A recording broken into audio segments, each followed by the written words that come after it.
When the FBI came to me, not to question me, they never came to question me. I mean, they have at the airport and things, but they never came to my house to question me like was reported in the press. And Dr. Ramadan knows about press. I don't believe press anymore, because once you read about yourself in the press, you know it's just rubbish.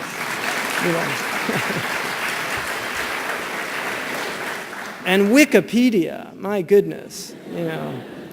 So the FBI, I told them, look, my wish, you know, really, my wish is you guys get it right. Really. This is a criminal problem. These are criminals, and they need to be stopped.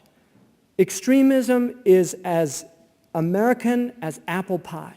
We have extreme sports.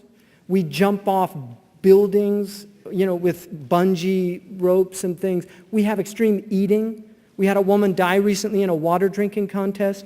We have a hot dog contest where they eat 150 hot dogs. People from Egypt would never do that. You know, we have extreme music. They used our music to torture people at Guantanamo Bay. Seriously, they used it to torture. In fact, the heavy metal bands actually protested against their music being used as torture. We have extremism is as American as apple pie, really. The problem is not extremism. Extremism is a human problem, but it's always been there. It will always be there. The problem is violence in a civil society. And this is what we need to address, the problem of violence. And at essence, Islam is an Iranic religion. It is a peaceful tradition. Our Prophet was not a warmonger. He did not like war. He disdained war. He said, never hope to meet your enemies. But if you're forced to meet them, be brave in the battlefield. He prohibited the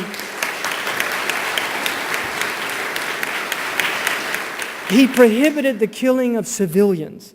He prohibited the killing of women and children. In the Maliki fiqh that I studied, the only time that you can fight a woman if she's a combatant on the other side. The Maliki jurists were so troubled by the hadith that they said, if you see a woman on the battlefield, run away from her.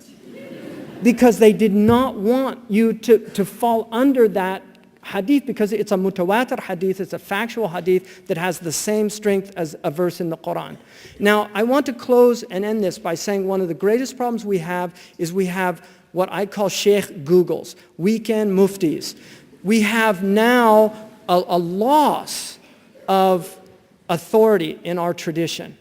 This has led to people like what they call Sheikh bin Laden. Somebody called me up on a recent Arabic program and said, what do you think of Sheikh Osama bin Laden? And I just said, first of all, what do you want from the question? Do you want me to be, if I answer, oh, he's a great guy, to be in Guantanamo Bay tomorrow? I mean, is that kind of the idea? Or what, you want, you know, I think he's terrible.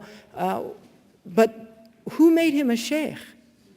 Really, who made Sheikh Osama bin Laden a sheikh? Osama bin Laden is an accountant.